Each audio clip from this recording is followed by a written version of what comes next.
see if I'm gonna make sure it's showing, the feed is actually showing on.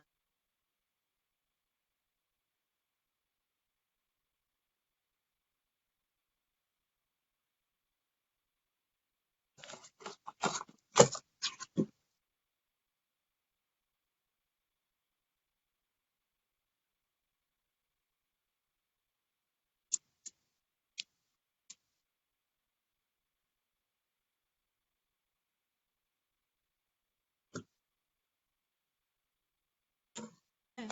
All right, I believe we are live right now. I want to make sure I check and make sure I can see it. Do you see? Oh, Leslie? Oh, can you check and okay, and see, make sure we're on the actual group page? I'm checking. No. No. Okay, so you don't see? Mm-mm. All right,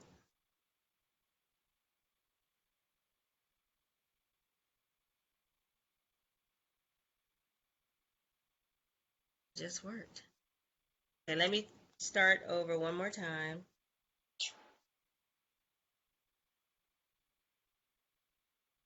You don't see it on iRise? I rise.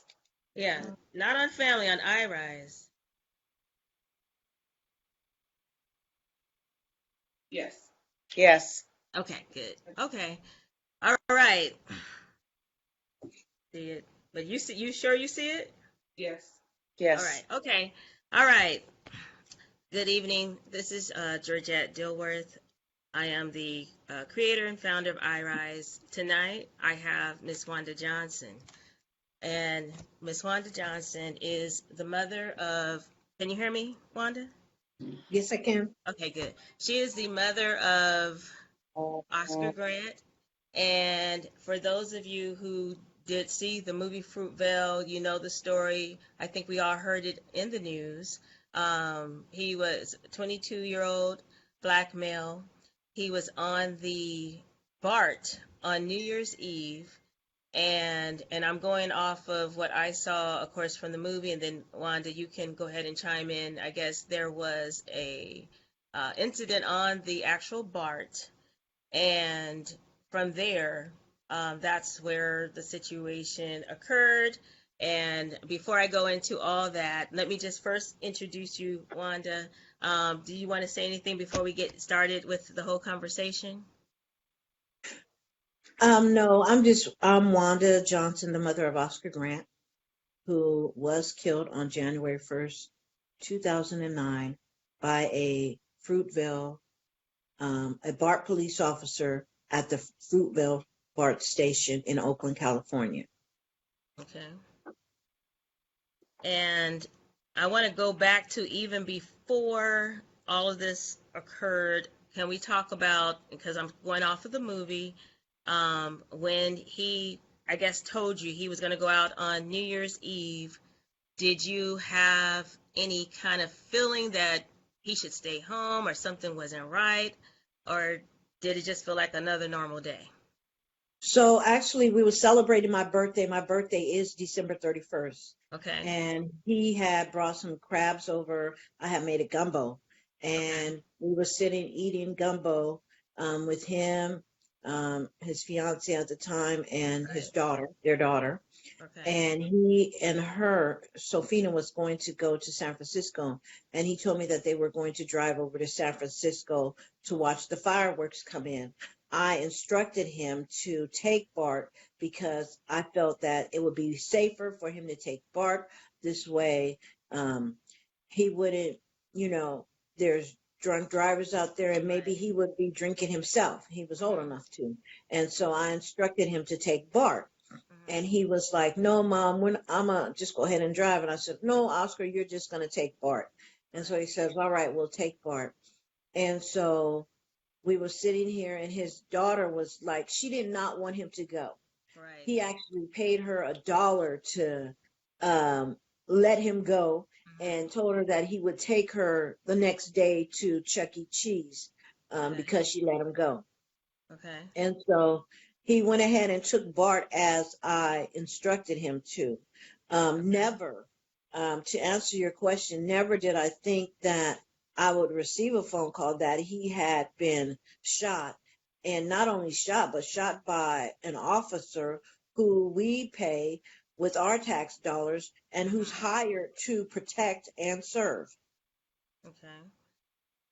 Um, so, and I know that so you get this phone call, and who actually calls you to tell you what occurred? So Sophina called me, which is his fiance at the time, Mm-hmm. called me and told me that Oscar had been shot. At that Okay. time, she did not tell me that he had been shot by a police officer. So I didn't know who he had been shot by at the time. And so we drove and actually went and picked up Sophina and Chris and another young lady from the BART station because they wouldn't at the time let Sophina ride with Oscar in the ambulance. So I went and picked them up, and then we went over to the hospital. Mm-hmm. And just to back up, just to kind of share a little bit what happened, the officer who was first dispatched out to the Fruitvale BART station, he had no idea about what was going on because nothing was going on when he got there. Okay. He just started calling and seeing African American young men and calling them off the train. He originally had called a couple Hispanics off the train, thinking that they were in a fight, when in fact they were all friends and had went to San Francisco together, whom he thought was fighting each other, I believe. Okay. And so when he came on the scene, he was already in an escalated mood. He was not about to de-escalate any situation, and you could tell by the videos and by witnesses who have testified. He came with his taser out. He came to the platform cussing and acting like he had no self-control. And this was at the time, his name was Peroni. He is the officer who I totally blame and say he escalated the situation that caused my son to lose his life. Even though he did not pull the trigger, he should have been charged as well as the officer, and he should have been not only charged but convicted and put in jail for his unprofessional behavior as an officer whom we again pay our taxes to hire. Exactly. And if I recall, I think he's the first officer that was kind of, was he like kind of roughing him up a little bit? Because I know there's one part in the movie where they're all sitting down on the platform. So, and then there's one officer that comes over and he seems like, he's kind of upset. And then I guess that's when, is it Officer, I have Merrill Shelley? Meserly. Messer, okay.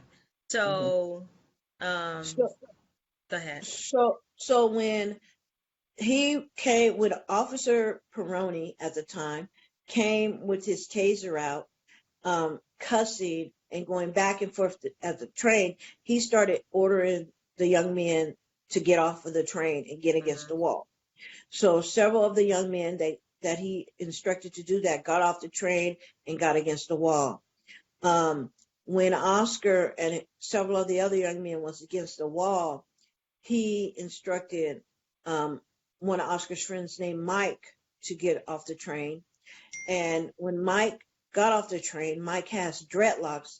He grabbed him by his dreadlocks and put him in a chokehold and threw him on the ground. And when Oscar saw how he was treating him, Oscar stood up because Oscar was sitting against the wall. He stood up and said, "Hey, we want to talk to somebody who's in charge. You can't be doing that." Right. And that's when Peroni ran over and hit Oscar. And you'll see Oscar had lifted his hands up and just slid down the wall after he was hit. And then a couple other officers ended up coming onto the platform. One was a lady, and It was a couple other male officers. Right. And the lady officer, Oscar, was trying to tell her that they needed to talk to someone who was in charge because they weren't being treated fairly. Mm-hmm. And the officer again did not like that. And so he hit Oscar again. And then he decided to throw Oscar on the ground. And then they rolled Oscar over and put him on Oscar's friend's Carlos' leg. And you could hear Carlos yelling that he's on my leg. And Oscar's telling them he can't breathe. And so he's trying to move so he could position himself because he's on his friend's leg.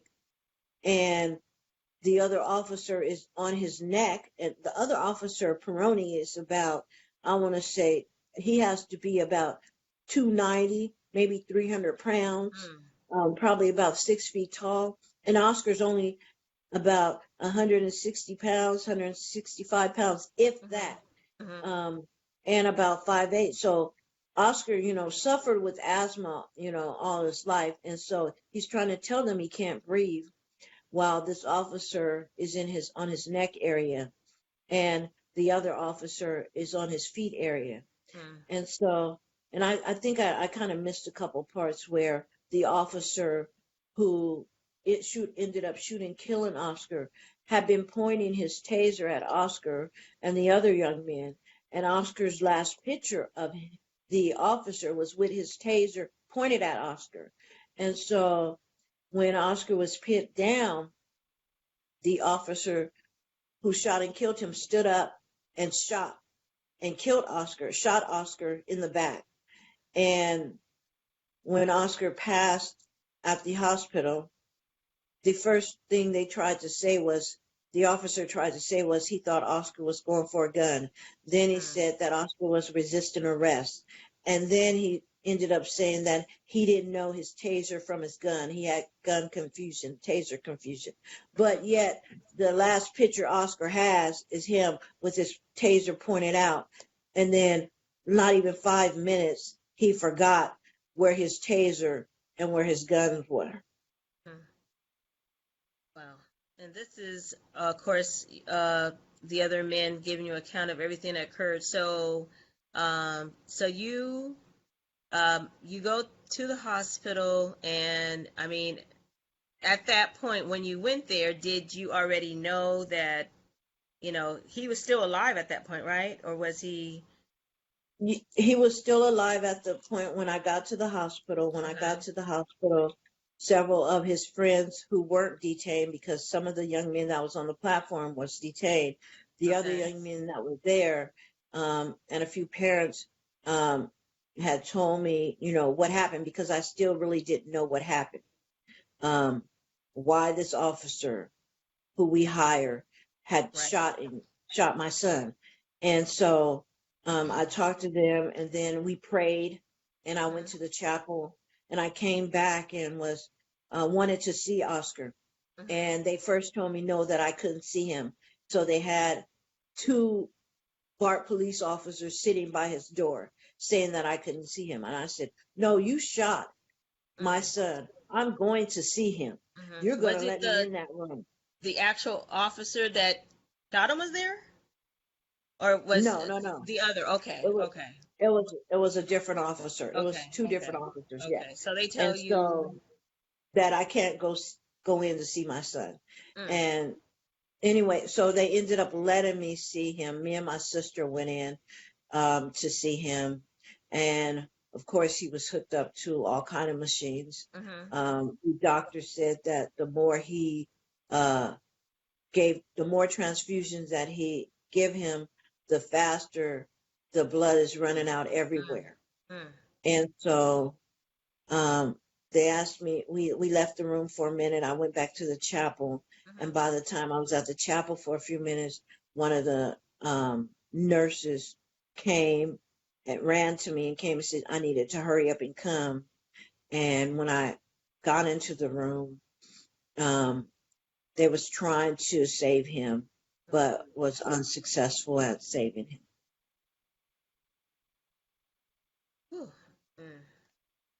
Thank you for sharing what occurred on that evening.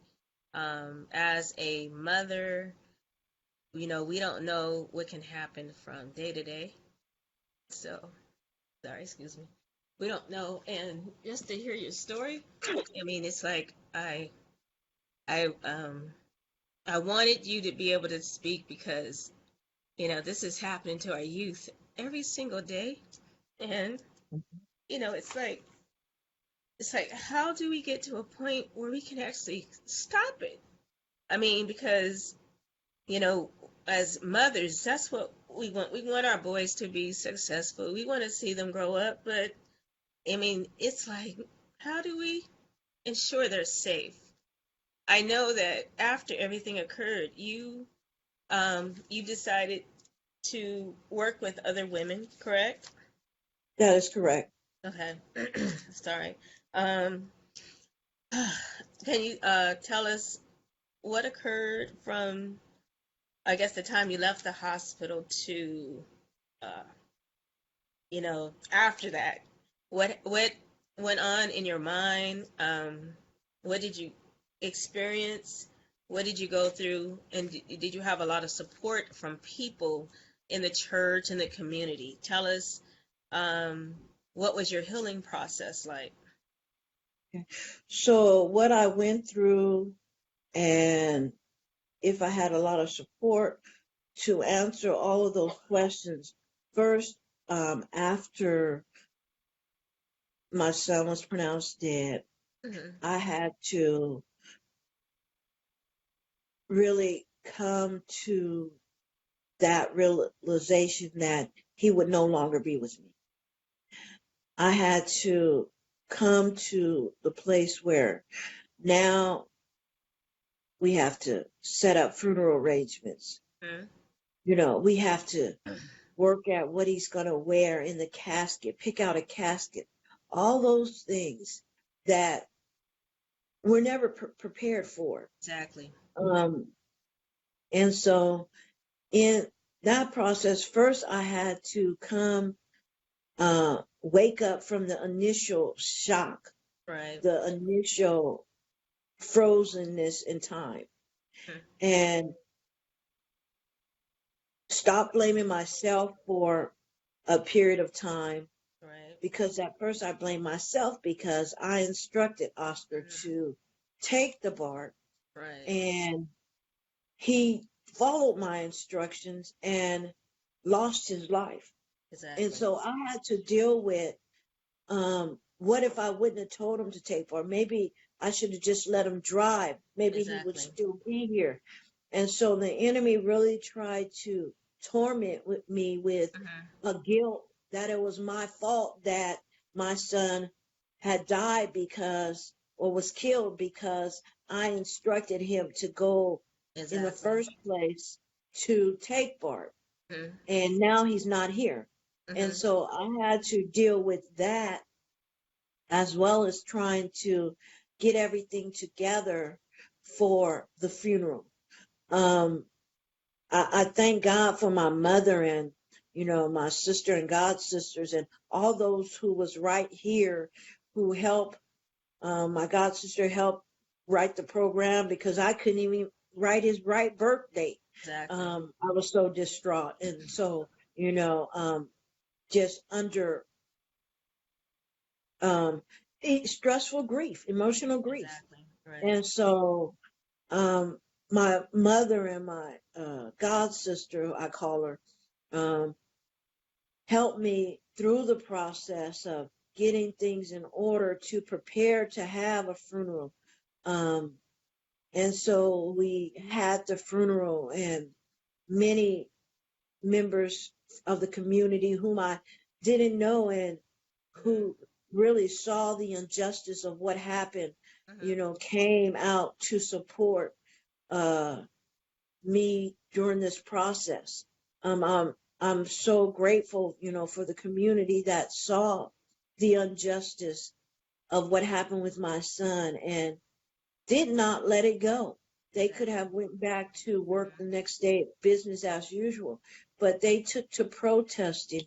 Um, a group of pastors throughout Oakland, um, went to the district attorney's office, along with councilwoman Desley Brooks, went to the district attorney's office and told him, "You're going to press charges. Exactly. We're not going to settle for anything less. This was Right. downright murder." Mm-hmm. And he didn't want to, but he was pressed, and he charged the officer, and then the officer went out of the state and went to Nevada, which if we are charged with anything and we go out of the state, we are deemed as fugitives. Exactly. We are deemed as evading the state where we have committed the offense. But Mm-hmm. he was let to go out of the state, and stayed out of state for a while. And then we finally began to talked to another attorney, a civil attorney, and we hired the civil attorney, and then the court proceedings started.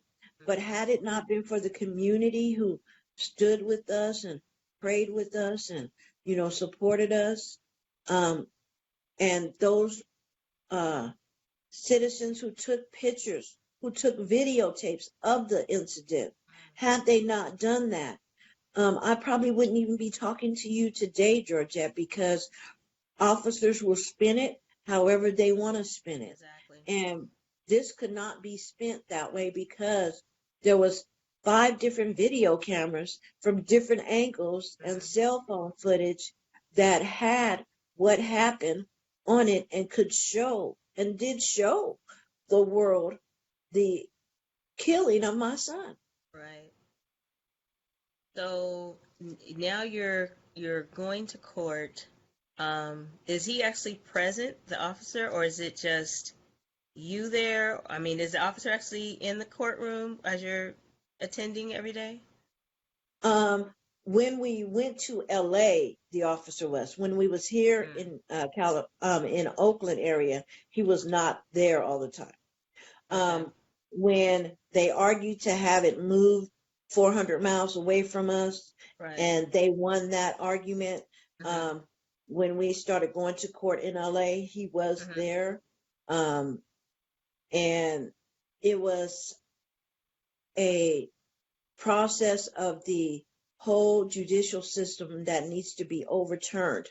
Mm-hmm. There was only a certain amount of people allowed in the courtroom. We had people who would come from all the way from Oakland to the LA area, Mm-hmm. 400 miles, and they couldn't even get in the courtroom because the way they had it set up, they had what they called a lottery.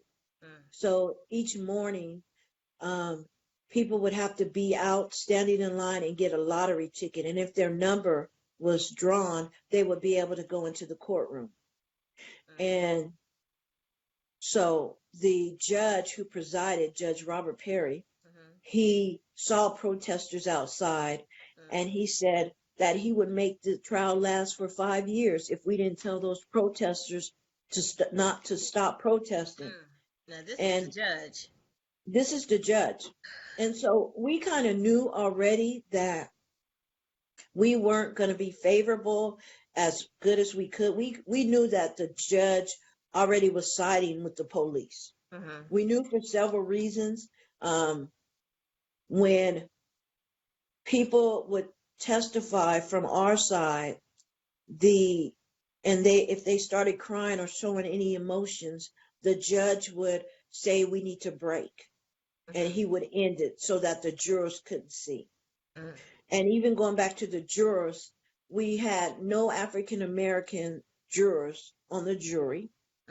The ones that was potential jurors was strucken by the attorney for the ex-officer. And then when we started having the trial, and again I said, as we had witnesses testify as to what happened, and if they cried, the judge would break and recess.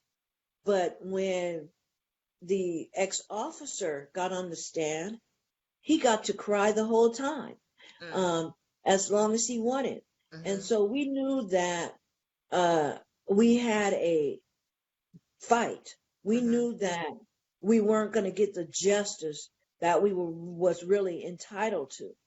And so I'll never forget it, even at closing arguments and before closing arguments, the attorney for the ex-officer was like, oh, I want to name this file KKK. And so he named that file KKK.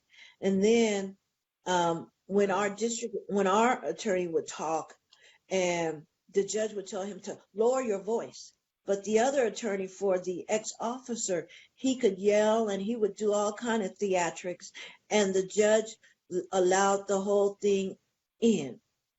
And at the closing statement, I got to speak, and a couple of my family members. And so my brother, Cephas Uncle Bobby, who the community knows him by, said to the judge, I hope you don't throw this case. I hope you just allow this case to be tried the way it needs to be, and the verdict to be what it is. And sure enough, after he said that, the judge came back and said, I gave the jury the wrong instructions after the jury had already came up with their decision, which was to find him guilty of involuntary manslaughter and to charge him with the gun enhancement charge, which could have added additional years to his sentencing. And the judge said, oh, I gave the jury the wrong instructions. So I'm going to throw the gun enhancement charge out, which would have given him an extra 11 years. And then he says, yeah, I gave him the wrong instructions. I'm throwing that out. And I'm going to act as a juror. And so he did all this. So he gave them the wrong instructions. Is that a normal thing to be able to throw out the 11-year charge? He was able to, because he also placed himself as a juror. So it should not be something that can be done, but because he was judge, he had that option to do that. And we tried to see if we could get a mistrial or a retrial. And the state, the Oakland District Attorney's Office talked about the cost that it would be, and they didn't want to try to retry the case. So with the judge being given the jury the wrong instructions, as he said, ended up bringing it so that the officer only served 11 months in county jail, and he still has an option to carry a weapon and an option that he does not have a felony on his record. So basically, he got away with killing my son and really didn't have to serve any time. 11 months in county jail. He didn't even have to go to prison. So, he never went to prison at all? No, he never went to prison. County jail. Just county jail. Wow. So during this time, and I know for you, I'm sure you had to be spiritually lifted, prayed up just to have your sanity. How are you getting through? Is it because of people praying with you? Is it because just knowing that maybe you're going to be able to go out and help others? What is it that really helped you get through that particular time when you know, and I know it should have been 11 years. What helped you to deal with that particular situation? So my mom has been my biggest one who has helped me through. When me and my mom and I was in the living room one day, and she kind of grabbed me by the shirt and she said, who is the God that you believe in? Who is the God that you preach about? That's the God you have to stand on right now. you have to stand on that, on God, because you God, believe in him. mothers. And so when she said that, that helped me. That helped Okay. pull me out of the hole Right. of depression that Exactly. I was finding myself going in. Right. And it reminded me, that I have to stand on God, knowing that God is going to have the final say, Exactly. and he is going to be the final judge. Mhm. And so the officer and the other officer may think that they have gotten away with something, but they have not gotten away with it, because we serve a big God who is Almighty a God. God of justice. Absolutely. And Mm. so that is what helped me get through. And from that, it helped me to begin to realize that other mothers are Mhm. facing Mhm. similar situations, Mhm. and to begin to encourage them Mhm. to fight and not give up. That's right. Even though you might feel Mhm. like throwing in the towel, you might feel like just quitting and turning around and just going on. But it has taught me to teach them, to help them, to not Exactly. give up, to keep Right. fighting no matter Mhm. what it looks like. That's You right. know, have others carry you and pick you up and push you along the way, Mhm. but Mhm. don't give in, because if you give in, the only thing our society will do is go back to normal That's and right. forget about what That's happened to right. your child. And Exactly. so I have vowed, and my family has vowed, to always keep Oscar in the forefront, to Mhm. continue to talk about what happened to him, continue to carry his legacy around, Mhm. continue to encourage other mothers to, if you want your child to be known, you need to voice it and say it, to continue to remind other mothers to do the same. Exactly. So I know that you started. I know you do the focus group with other women.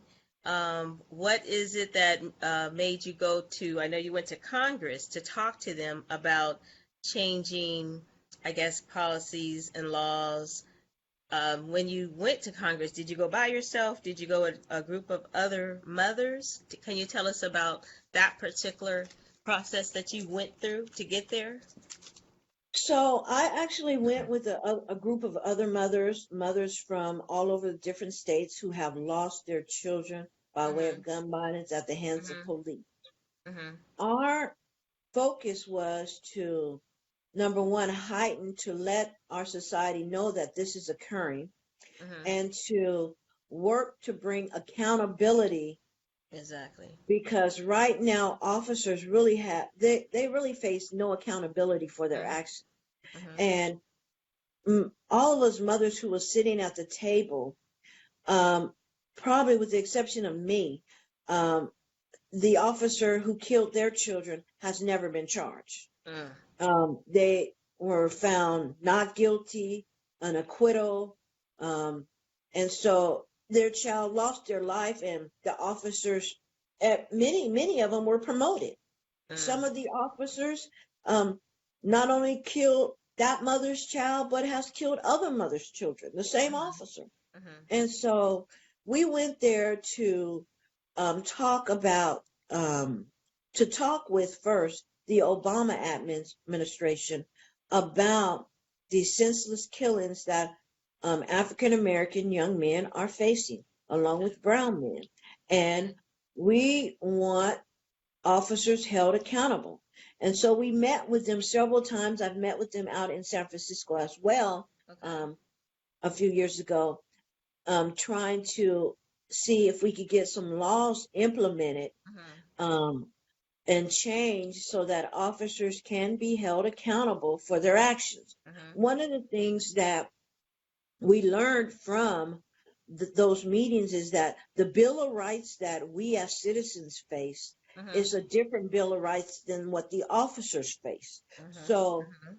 the due process of a person who is convicted of murder and going through the trial and all those things is different for an officer. Whereas we may be put in jail, that officer may be put in jail. However, because that officer's in a police union, the police union usually bails that officer out. Mhm. That officer still gets paid while he's on leave, whereas myself and other mothers, we have to, bury Continue our the fight. children.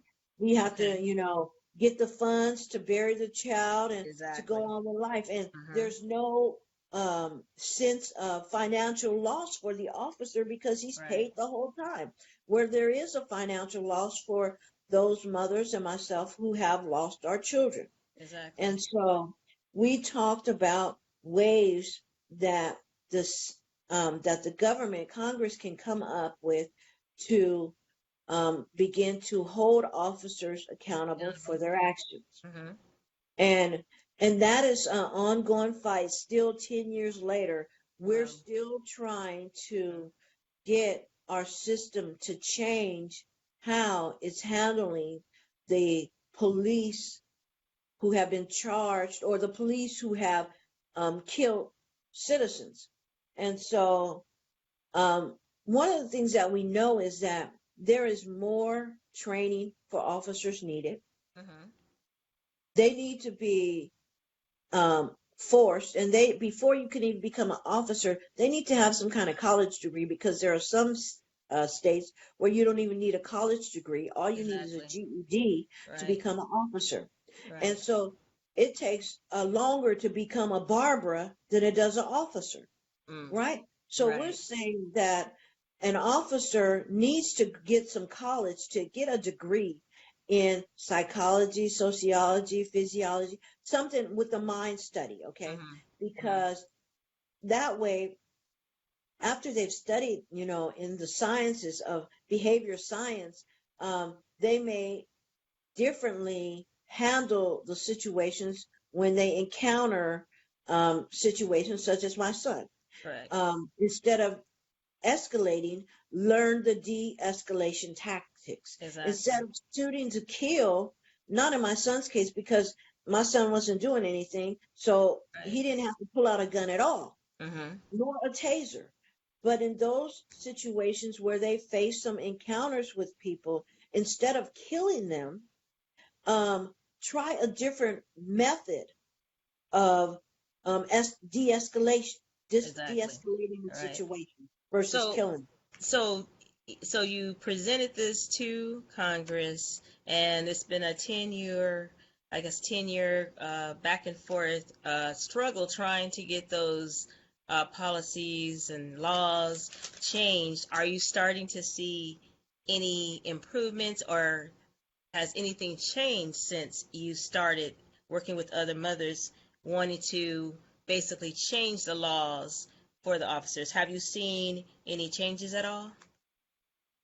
We have not seen any changes. We are still fighting to get changes Okay. um, done. Mhm. Some of the mothers, Mhm. Lucy McBath, she actually it will be sworn into office. Her son was not killed by police, but her son was killed in Florida by stand your ground law. And her son Jordan Davis was at the gas station, Mhm. Mhm. and he was shot and killed by a citizen. And so she has won, and so she will be entering into Congress, Okay. getting sworn in.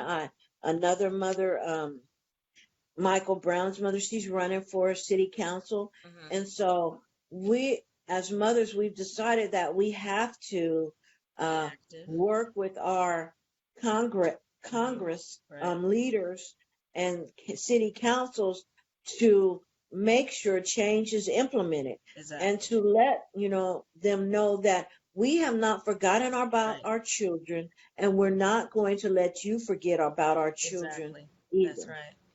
Right. So, as I say, even some mothers who are just joining the fight with you, what could they be doing now to help with this process?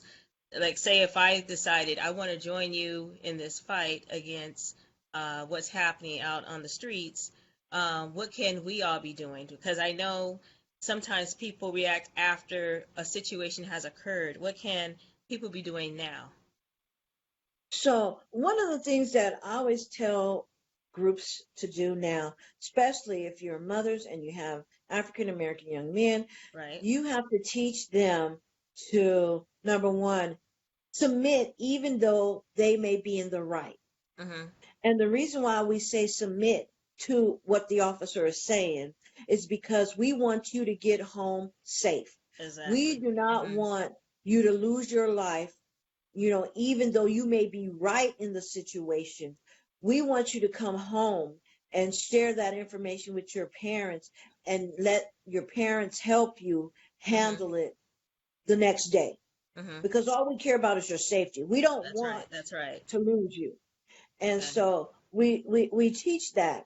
And we also say to parents to get involved in not wait until it happens to your Mm-hmm. child, Right. but to really look at what's going on in your communities That's right. and come up with ways that you can help improve your communities Mm-hmm. and continue to go to your city council meetings Mm-hmm. and stress what you need in that city. So it could vary from city to city. Mm-hmm. So in Hayward, more accountability for officers needs to be taken. Exactly. There was a killing that just took place. An officer shot a young man, and they said he had a knife. And come Mm-hmm. to Mm-hmm. find out, he had a little razor blade, Mm-hmm. and he was shot 14 times and killed. And we're saying that when they got the call and they heard that this young man was acting erratic, um, instead of shooting to kill, Mm-hmm. they need to train these officers how to handle those Exactly.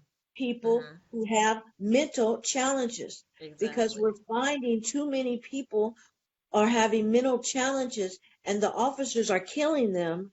And so we have to go to our council meetings and say we want officers to go through training of how to handle uh, people who have mental illnesses when they encounter them, instead of Right. shooting and killing them. Mm-hmm. And so Now, we say to the families to really go to the city council meetings, mm-hmm. to be involved, to vote. You know, we sometimes think that our vote don't matter, but vote, get out there and vote and get on the juries, because Exactly.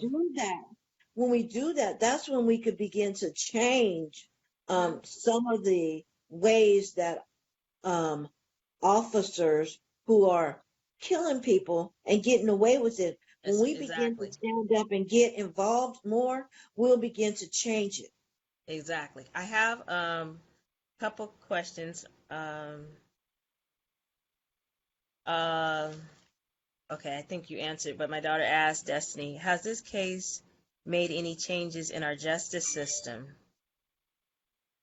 So part of this case, uh, the 21st century policing came after, which said that almost every 28 hours a black man is killed. Mm-hmm. And so it has caused I don't know about the Congress that we have in office now for Trump's, but it has called the policing section to look at the the the statistics of African American being killed, the Mm-hmm. statistics of Mm-hmm. African American going to jail, the statistics of Oh, hear you. uh, Okay. a Okay, I can hear great you now. impact, a Okay. greater impact, with them focusing on uh, changing Mm-hmm. our Mm-hmm. society. Okay.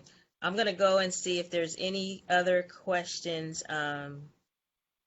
There's comments. Oh, okay. Um, uh, okay. Let's see. Okay. Okay. I'm just looking at the comments. Now, let me ask you this question, and because it seems like, uh-oh, did it stop? May have to see if I can get her back on. And I'm just going to say this is Georgette Dilworth. I was interviewing Miss Wanda Johnson. She is the mother of Oscar Grant, 22-year-old young black male who was killed. It's been about 9 years now. It was on the 31st of December. I don't know if she can't get back on, but Can you hear me? oh, okay, I can hear you. Okay. If anyone has questions, I'm looking at the group just to see if anybody else. Okay, she's back on. I can't see your face though. Um, Okay. Sorry. okay, yeah, I just wanted to, if anybody had any, okay, let me see. I'm trying to go down. Yeah, so JC Stennis says two sets of standards for citizens versus law enforcement.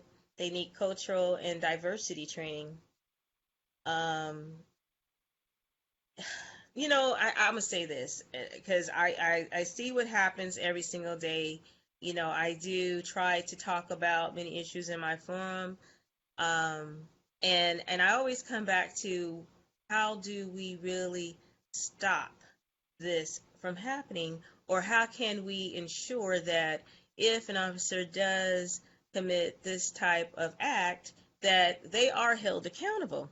I don't know if it's a matter of us having more, I say minority judges, but more minority attorneys, because from the time that an incident occurs, it seems like you go into a courtroom and now, like you said, you already knew what was going to happen, or you kind of had a feeling because of the conversations that went on.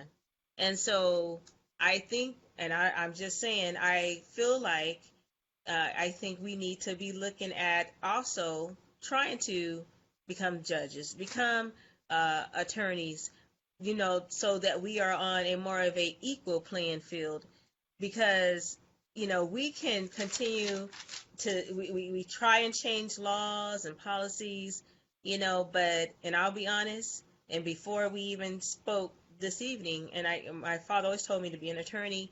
It's like, how can I be effective if I was an attorney right now? Can I go in a courtroom and win cases and ensure that officers are held accountable? I think those are some of the other things that we need to look at, being more involved as a community, ensuring that our kids are safe, looking out for one another.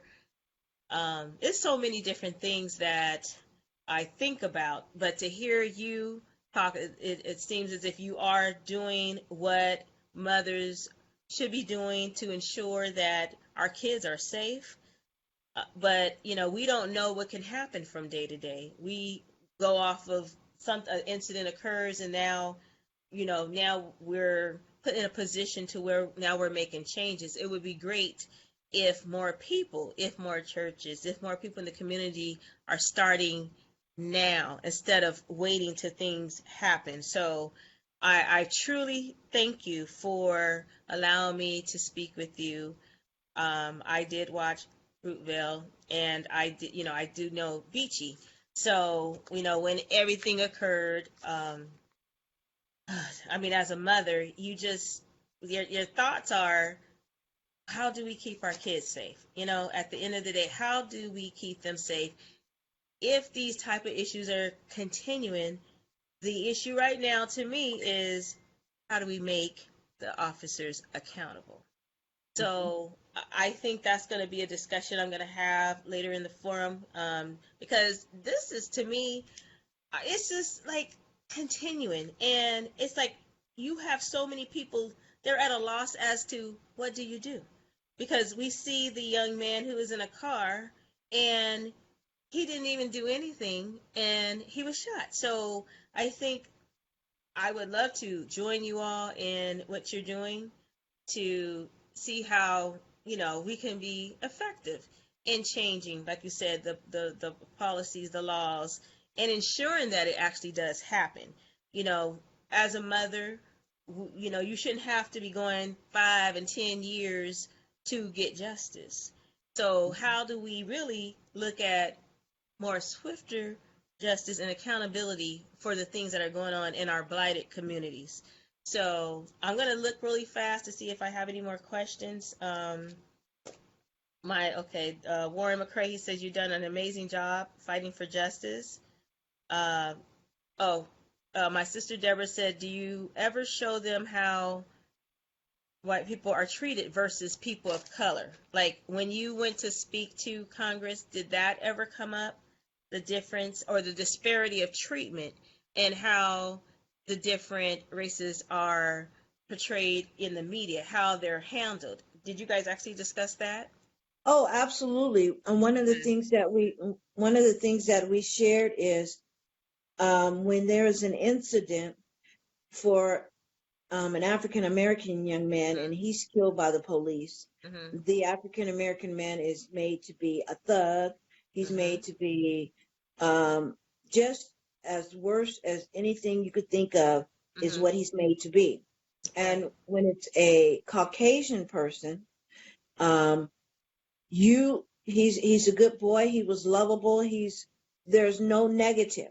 So we showed that, we spoke to them on that, how the media plays a role in it as well. Mm-hmm. Um, they target the media, the police officers, Mm-hmm. and they put all these horrible things out about the African American young man. And when it's Exactly. a Caucasian man, none of it's put out. Mm-hmm. Um, Mm-hmm. he's not a thug. He's Mm-hmm. mentally challenged, or Mm-hmm. Mm-hmm. he went through a rough patch in his life, Mm-hmm. but he should be forgiven. But yet, for the African American man, you would think that he killed up the whole city, and he didn't even Mm-hmm. kill up anybody. Matter of fact, he lost his life. And so Exactly. we talked Exactly. about how there is such a racial divide where African American men are made as these angry black thugs, and Caucasian people are lovable and likable. And so we talked about that and how we have to talk about race openly Mm-hmm. and prejudice, and we Mm-hmm. have to come up with a way to work to eliminate it. Now, I always say that a person, they're not born racist. It's a Mm-hmm. taught behavior. And Mm-hmm. so Mm-hmm. because it's taught, we people learn all these different biases, and they have set up different stereotypes for the African American community, and many people believe what they have been taught, Exactly. and we have to unteach them. Mm-hmm. You know, we have to show, and I think even President Obama was a good example, but even in his tenure of being president, Mm-hmm. he was so disrespected as a president. Mm-hmm. Mm-hmm. None of the other presidents have ever been disrespected like that. Exactly. So even from the top, we see that Mm-hmm. racism is a systemic problem in our Mm-hmm. society. Exactly. And until we begin to talk about it and call people out on it when we see Exactly. it, it's never going to change. And And you so know we what? Exactly. And you said something really important is how do you call people out on it? And like I said, we talk about many things in the forum, and there are times I will talk to, I say Caucasian people about what's going on, and the response is always very different. There's never really a lot of care and concern until you have them think what happens if this was your child. I think that when that occurs and they feel like, okay, let me just think about this for a moment. Okay, you know what? That would be a problem. And it's a sad thing, but that's actually what we've been seeing. So I think it is a matter of having these discussions. I think that it is a matter of having discussions with the cops, and you have the mental health specialists there.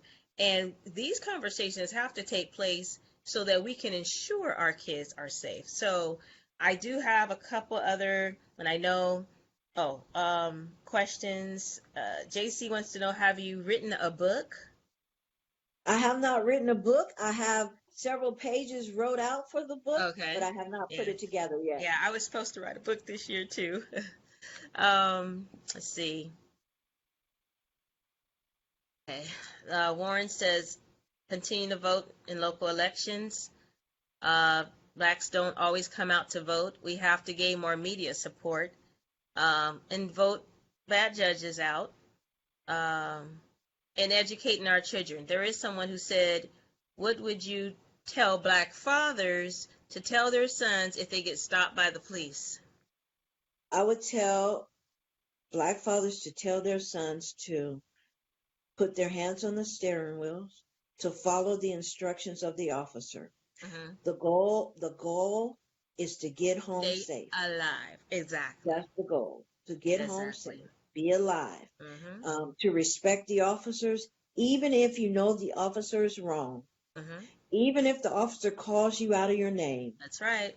Try to bite your tongue till it bleeds. Mm-hmm. So Mm-hmm. don't say anything back to that would also provoke the officer into a situation where he You could have say exacerbated he something feared else. for his life. Exactly. Exactly. Exactly. And you know what? It's a shame that we have to tell our kids that, but we honestly have to tell them that. We have to tell them that, don't make any sudden movements. Um, make sure everything is out, your registration, your insurance, make sure if you're stopped, make sure that um, you're safe. I just, like I said, I don't really know the change that's going to happen like tomorrow, but I believe if we begin to work more together, and I'm saying people in their blighted communities, churches, I believe if we all went down to a police station, like you said, a lot of people showed up in court. I believe changes are going to happen. Unfortunately, there's more men being shot and killed. Is that the thing that's going to make us come together and really demand justice? Because I sometimes see where I can have that discussion, and it may not always be the topic of the week for many, but I think that that needs to be the number one topic for us as parents to ensure that our kids are going to be making it home safe. So I know we've gone on. It's an hour, and I don't want to keep you. I just want to see if there's any more. There's one more question. Well, it's a comment. Warren McCrae, he says we need to improve our financial net worth so we can hire good lawyers to protect our children.